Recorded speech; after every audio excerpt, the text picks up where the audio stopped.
The foundation of this fear is the fear of judgment. I mean, in the research I've done in my own, in my shows and my workshops and things, it reflects what the greater world of research shows around the fear of public speaking is we just really, as human beings, we fear rejection, we fear judgment.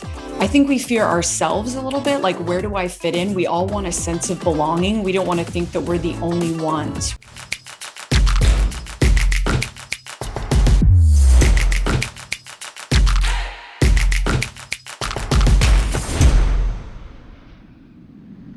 On this episode of the Creator Community, we'll meet Taylor Williams, founder, creative director, and lead facilitator of Guts and Glory Creative Consulting, and now published author.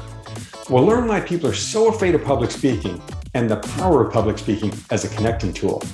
We'll also learn about the challenges Taylor faced along her journey and how careers in sports and improv gave her just the tools and confidence she needed to succeed. We'll then follow Taylor's journey to how this ultimately led her to publishing her new book, Beyond the Words. Check it out. Welcome to the second season of the Creator Community. This is a new podcast series from book publisher New Degree Press, or NDP. I'm your host, John Saunders, founder of Forward Advisory Solutions. The show is designed to celebrate, elevate, and showcase many of the incredible authors that have published their books with NDP. This year, NDP will cross over 1,000 published authors. In the show, we get to know the authors and their books, as well as give you a behind-the-scenes look at their journey. We'll find out what it takes to bring a book from idea to being available to wherever you buy books online. It's no easy task. Today, I have with me Taylor Williams, author of Beyond the Words, How to Conquer Your Fear of Public Speaking and Confidently Present Yourself to the World. Taylor is an experienced speaker, teacher, and performer with a BA in business and a master's in education and education specialist degree in mental health. As the lead facilitator of Guts and Glory Creative Consulting and creative director of Guts and Glory GNV, Williams produces live storytelling shows while using story, improv, and communications training to help teams and companies build positive culture. Williams also works as an adjunct lecturer and curriculum designer at the University of Florida, where she teaches courses in innovation, communication, and branding. Taylor's book has a late summer 2021 target date for publishing and will be available wherever you buy books online. Taylor, welcome to the show. Thanks, John. Thanks for having me. It's great to be here. So fun to have you here. Before we get into the book, Taylor, it's always fun, I think, to learn a little bit about the author and what your background and career. Could you share with us a little bit about that? Sure, absolutely. Yeah, I have fun sharing this story in hopes that it helps listeners or readers kind of understand the book, but also understand me and maybe even themselves a little bit better. So I'll start with kind of a story introduction about that. So I grew up in Gainesville, Florida, and where I'm currently living, and I'm teaching at the University of Florida, which is in Gainesville. I loved growing up here, but one of the dreams that I had was to become a Florida Gator as an athlete, as a student athlete. So I was an athlete for a lot of my young life and wanted to be on the Florida Gators volleyball team. And so I played sports here in Gainesville and was lucky enough to be recruited by a bunch of different schools all over the country. It was like a really fun time. I loved my teammates in high school. I loved being an athlete. My identity was deeply embedded in being an athlete. My dad was my coach. My mom was my biggest fan, all of those things. But I had not yet gotten an offer from Florida. So I was a day away of committing to be a UCLA Bruin. And the Gators came and offered me a scholarship to play in my beloved hometown. And I took it on the spot without talking to my family, without really thinking about it much. I just knew I wanted to be a Gator. And so before I knew it, I was getting the chance to play here in Gainesville in front of my friends and family and people I had known for my entire life. And as exciting as that was, it was also really nerve-wracking. And I was redshirted. I wasn't strong enough and fast enough to play at the collegiate level yet. And then after being redshirted for a year, I got some really bad injuries. And it basically sidelined me, and I never ended up playing that much. And while the physical recovery was hard, John, the reason I mention this is because of how it affected my identity.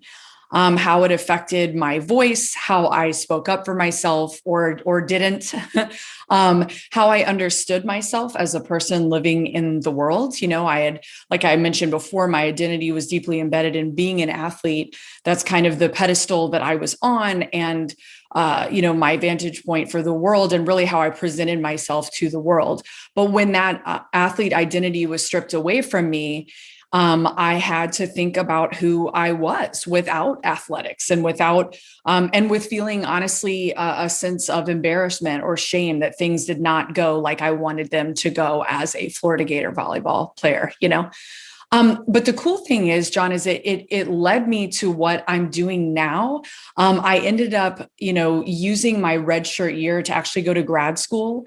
I started studying mental health because of my own change in my identity, but also wanting to help women and other female athletes kind of find their voice and their way after they were done with the world of athletics. I mean, really a reflection of my own experience, right? And kind of this upheaval of my identity and my voice. And as anyone with 2 master's degrees in mental health would do, John, after that, I moved to New York and started doing improv comedy. Very linear move, right? Very clear next choice. Right, exactly. My parents were thrilled. But the reason I did this is because, again, I went to New York. It had always been a dream to live in New York. And I moved there thinking that I would start a private practice and I would start helping people right away. And I was like full of this energy to do that. But it turns out that starting a practice in Manhattan isn't exactly like the quickest or easiest thing to do. So I fell into comedy. And it was there that I really saw a lot of things coming together for me for the world of athletics, for my business undergrad degree, and even in mental health that I had studied in grad school, that I was seeing play out in the world of performance and performative art and comedy, and just drawing from all the different places in life that we all know, like emotion, relationship, having to be up in front of people, like in performance, right? Or being an athlete or pitching in a business meeting or whatever it is. It was all coming together.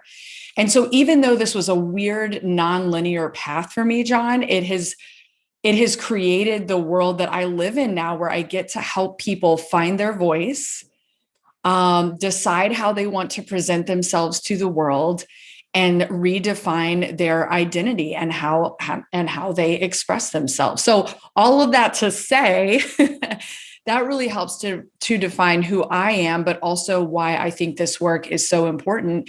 And that's ultimately what led to me writing this book. It sounds to me like all of your work was really, you were your first client. Is that a fair statement? Oh, what a cool thing. What a great way to think about it. I was my first client. Yeah, it had to be real to me, right? I love that. Yes. I once read an article about a very successful person, and they were successful in their business for 20 years. And they looked out and said, gosh, I've got 20 years left in me. And they said, the first person I have to fix and help is myself to get to that next 20 years. I found that fascinating. Actually, the way he framed it was, the first person I had to fire was my old self, because the first 20 years wasn't going to get me to the next 20. I thought that was a pretty neat way to look about it. I love that. So this identity idea, the sports, competitive, having that stripped away by injuries, which of course, how can you ever predict injuries, right? So just the rug gets pulled out from under you. Yet if it sort of forced you to go in this new direction, you chose education, which is awesome. But I'm curious where this improv concept came from. Where did that wiggle its way into your life? Sure. Well, I talk about this in the book, John, too, but honestly, like a part of my story that I don't share as much, maybe because it feels a little bit funny or embarrassing or something, is that when I first got to New York, I was also doing some fitness modeling. And before you think that I am doing a humble brag, I can assure you that I'm setting myself up for my demise. So when I mention this, it's to say that I absolutely crash and burn failed at this when I was living in New York. So coming off of playing collegiate athletics, it seemed like a natural fit. But I ended up just being terrible at it for the most part. I had a little success here and there, but I just couldn't hack it. And it was very uncomfortable for me. But what I discovered through failing as a model was that I really should have been doing comedy. And so I started a friend recommended that I start taking improv. And I started at Upright Citizens Brigade and fell in love like in the first 10 minutes. I mean, it was kind of one of those moments we all have at some point where it's like, where has this been all my life? You know? And comedy was just such an outlet for me. And I found that I was more playful than I had been in a long time. And my creativity and my love for performing and working with others just like found its home. That's amazing. And did you take a class? Like, how do you get ready to do improv? That sounds really intimidating. Yes. Yeah. So I went all the way through the Upright Citizens Brigade in New York, all the way through their training program. I took a bunch of like specialty classes. I was performing with indie teams around New York. I also started doing TV commercials, and I had total beginner's luck with that, but I had some success with TV commercials. I was in a Campbell soup commercial that I can't find the YouTube link to anymore, which is probably better for everyone. I'm going to have to Google that today now. No, please don't, or don't let me know if you find it. But yeah, so I started through these classes and doing on camera, TV commercial classes and things like that. And it was a blast because it was like everything came together, like being able to create something out of nothing, being able to commit to working with other people and releasing your agenda, being able to find your own voice without judgment and fear and make choices on stage on a whim. I mean, those are all very scary things, but they're also a part of being human. And I find there's a really interesting thread here I'm hearing, which is, right, I think all of these things tied to public speaking, being an athlete, performing, right? When you're an athlete, you're performing in front of audiences. Right. And certainly improv, right? I think there's a really interesting through line there in your journey, if you will. So thank you for seeing that. I agree. It's fascinating to me. And so thinking about that journey, how did all of this lead you to writing this book? What was your author journey like? Yeah, great. And how did you get there? Right. So within the last 2 years, I sort of made a big goal for myself. I was really happy with what I was doing, being able to teach and work with students that I love at UF, doing some private coaching, corporate workshops, things like that. But I felt like there was something else I needed to do for my own personal development. Like what's the next thing? Is it going to be a certification program, a degree? Is it going to be just waiting and learning? What do I want to do? And so I made a goal for myself to try to position myself to give a TED Talk of some kind, and or to write a book, both sort of lofty goals. And I had bits and pieces of a book lying around like many of us do, and journals and Google Docs and smoke signals and wherever I could put ideas for a book, right? But they were all none of it was coming together. And so I actually met an author, Morgan Whiter, who is in a previous cohort of this program, when we were both speakers at a local event. And she lives in Atlanta, but I met her here in Gainesville, and I was blown away by her. We kept in touch. This was during the period I had set these goals for myself about a TED Talk and a book. And I was so inspired by Morgan and her work and her heart and her spirit and all the things. And she published a book. And so I asked her, how did you do this? This is huge. I followed her author journey. And she called me one day and said, look, I know about your goals. You can't hide from me. I will keep you accountable.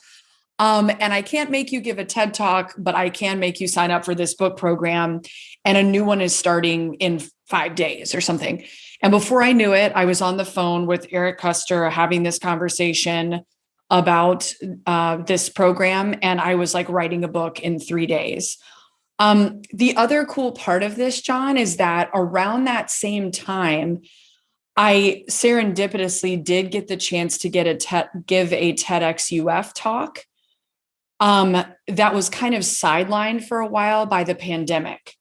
But the beautiful thing is through working on the beginning of the book, it gave me insight into what I wanted to write about in this TEDx UF talk. And now I am kind of amazed and to say that I was able to do both of those things in the last 2 years. I did give that TEDx UF talk, and now I'm publishing this book. I don't say that to be gross, but just to say that I'm really grateful that an otherwise extremely messy last 2 years in the world has given me the gift and the space to do this work and kind of meet those personal goals for myself.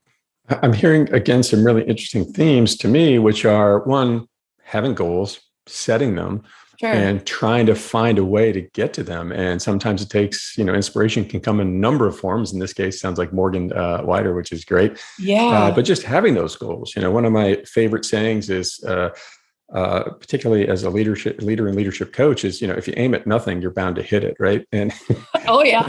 Yep.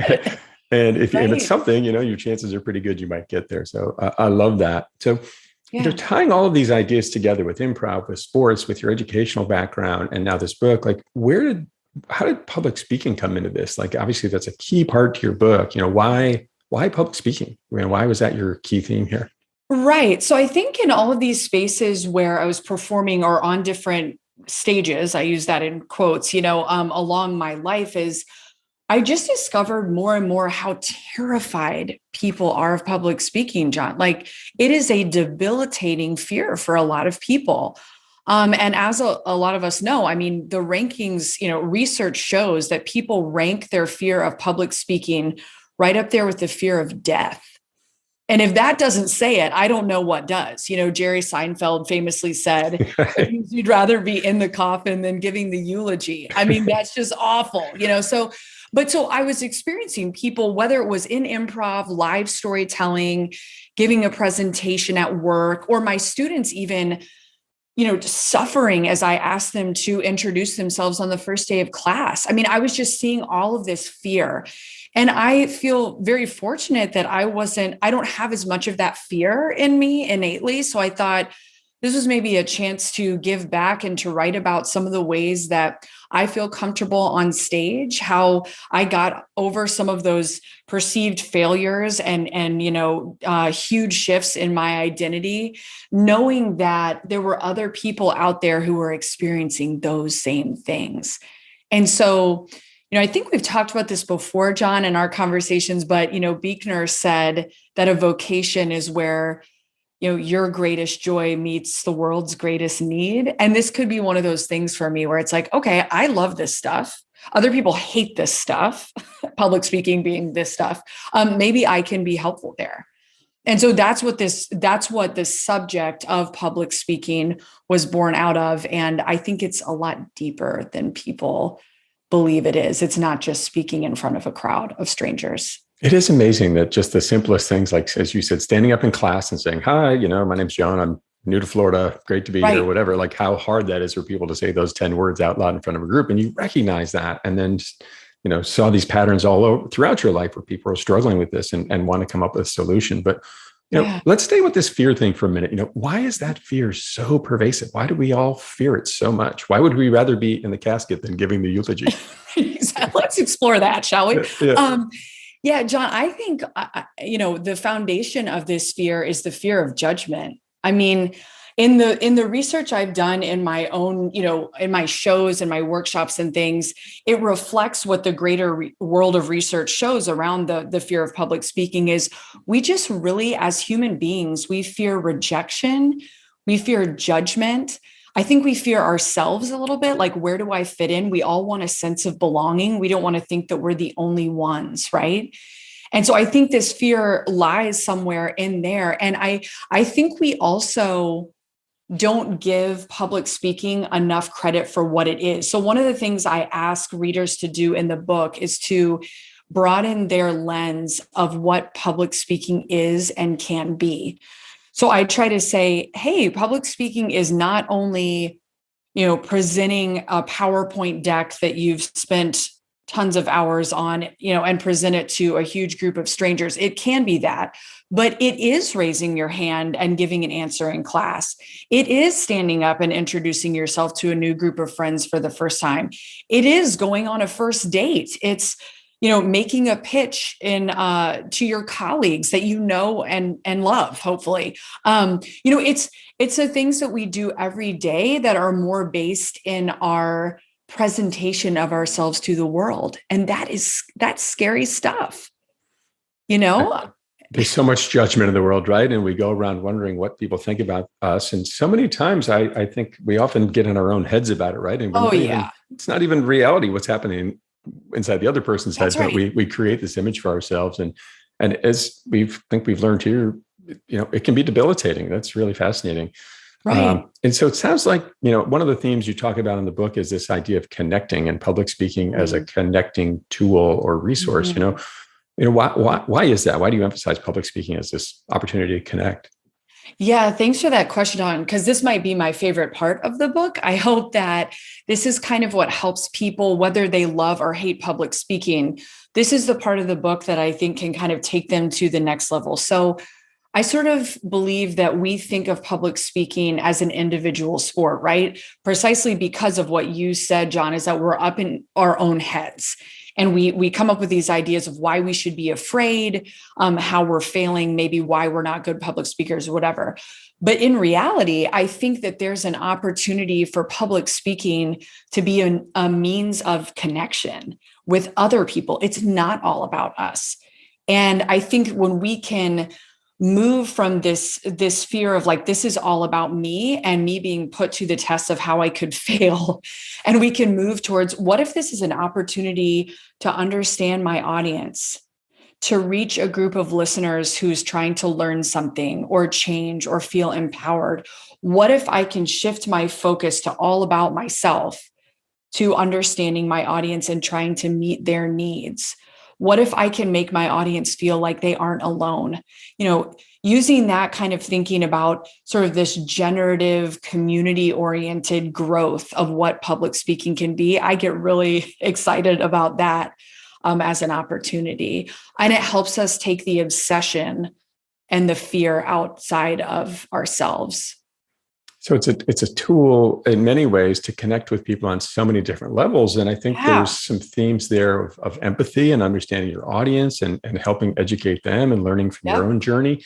Yep. Uh, Vulnerability too. Empathy and vulnerability are huge pieces of it. Yep. that's awesome. You've talked a lot about, well, I should say, you've shared a number of examples of failure in your life. Other than the sheer volume of them in your circumstance, Taylor. Yeah, why do you bring all these examples up for people? The sheer volume. You said it. Nothing else to write about. Yeah, really just nothing else to say. No, I think what I love is that in you using the word empathy, I think that that's my hope as another tool to connect with my readers. Is I think it would be very easy if we all just wanted to go around and talk about all the things that are going super well in our lives. Maybe we would be really comfortable in front of others. But I use talking about my failures as a very genuine and authentic way to say, to normalize the human experience and to build trust with my audience or my reader or my listener, whoever it might be.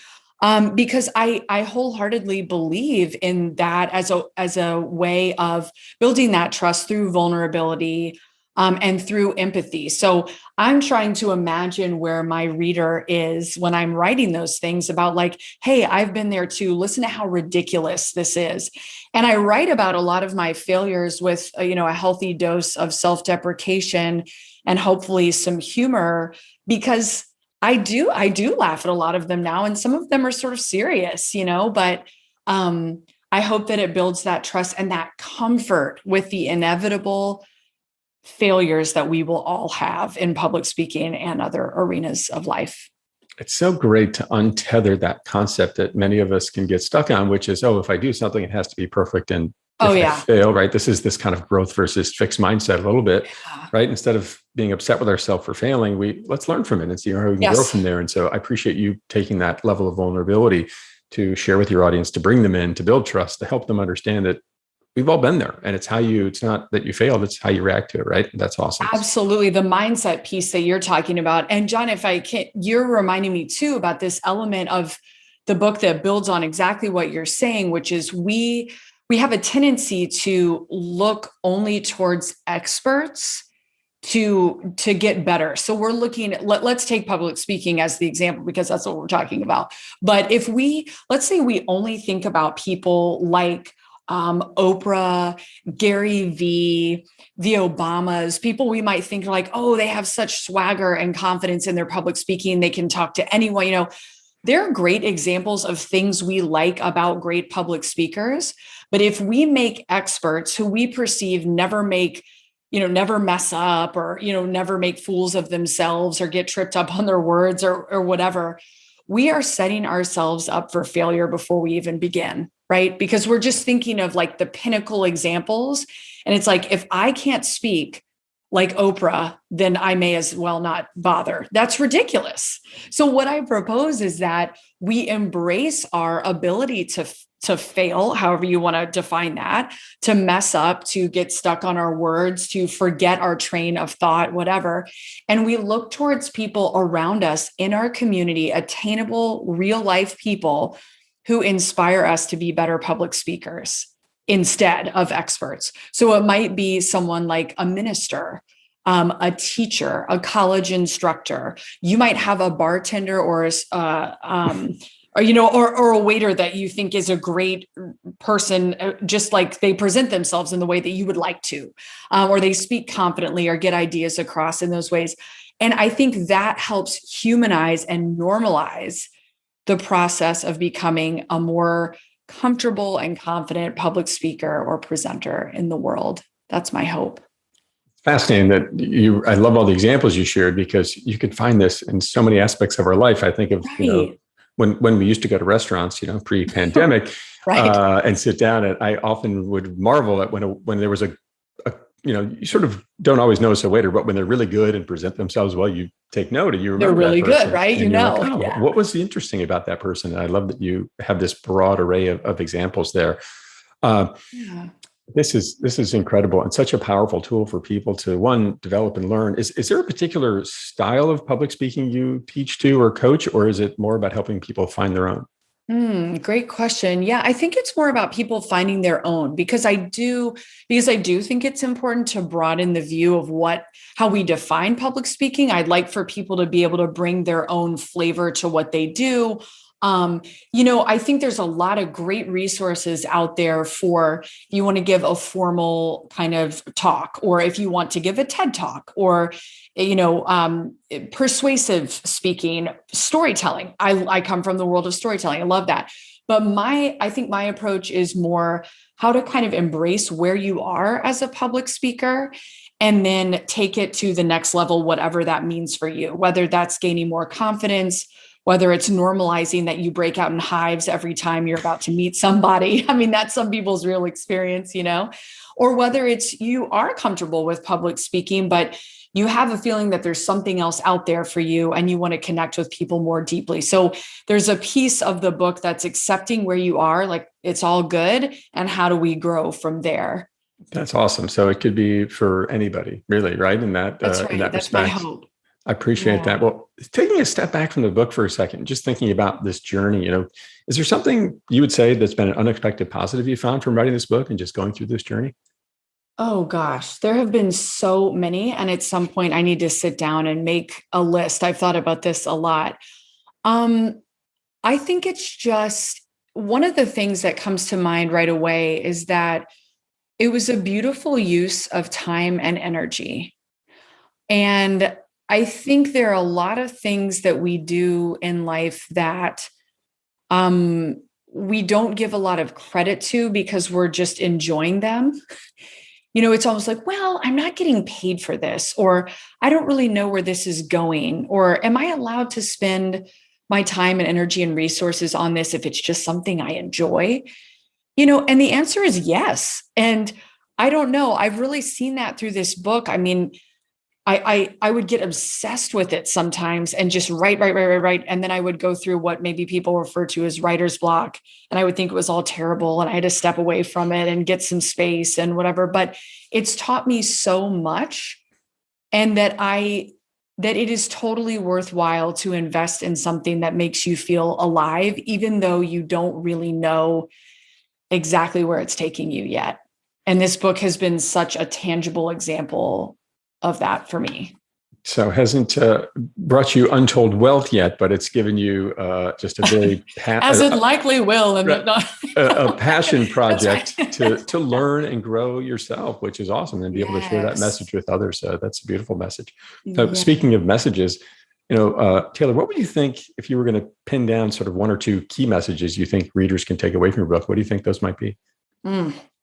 I think one huge thing for me is that I want to give people hope that they can become a better public speaker. I just think it's so incredibly daunting that people think there's no way, or that you're kind of born with it or you're not. And so one of my key takeaways for people is that you can do this too. There's a way that you can build your skills in public speaking, but also that you can work to build your confidence and your comfort on the various stages that you take in life, regardless of where you're starting from. And so moving people from that, from fear to hope, is a huge takeaway from the book for me. I love that. And as we talked early on in the show, I mean, fear is such a big part of this, and realizing that if we can break through and have this hope and learn more about it and get better at it, we can find a way to connect and help make the world a better place and connect with people. I'll never forget when I was in high school or college, my mom saying to me, I think I was signing up for a public speaking class, and I was scared to death to do it. And she said, if you can be a great public speaker, you can probably do anything in life. And I could not agree with her more on that one. And because you have to get in front of people to influence them, to help shape their behavior, to share a message. And if you can't do that effectively, you're going to have a hard go at it. And it sounds like your book is a great resource to help people get that done. I completely agree. I wish I'd had that quote from your mom for the book, maybe in the next one, but in the hard copy edition. Right? Yeah, exactly. That's right. Because I think that's true, John, is that like, if we feel like we are proficient public speakers, that allows us to just show up in a lot of spaces in our lives. Right. And so I think your mom is right. And there's something so beautiful and rich about what you said at the top of this recording too, is that we're often very self-defeating, and we get in our own heads and we work against ourselves. So as we're working to make a difference with others and connect with other people, it also improves our relationship with ourselves. And so I think there's something really beautiful about the potential for that. So many strong themes in here about connecting, about improving ourselves, about facing our fears and having hope. I love it. Great message, Taylor. If people want to learn more about you and the book, where can they go? Sure. So Guts and Glory GNV is the site I would send people to if they're interested more in live storytelling and sort of the craft of public speaking through those means. Guts and Glory creativeconsulting.com, or on social media platforms at Guts and Glory GNV. And gutsandglorygnv@gmail.com if they want to communicate directly with me, which I would love. So thank you. GNV is that short for Gainesville? It is. It's Got our, it. Our Gainesville, city Florida. code. Yes. Thank you for clarifying that. Yeah. Amazing. Incredible story. Can't wait to read more about it. Taylor, thanks for being on the show. Beyond the Words, How to Conquer Your Fear of Public Speaking and Confidently Present Yourself to the World will be available at the end of August 2021, wherever you buy books online. Thank you so much, John. This was fun. Thanks a lot for having me. It's a pleasure to have you. I'm your host, John Saunders. Keep moving forward.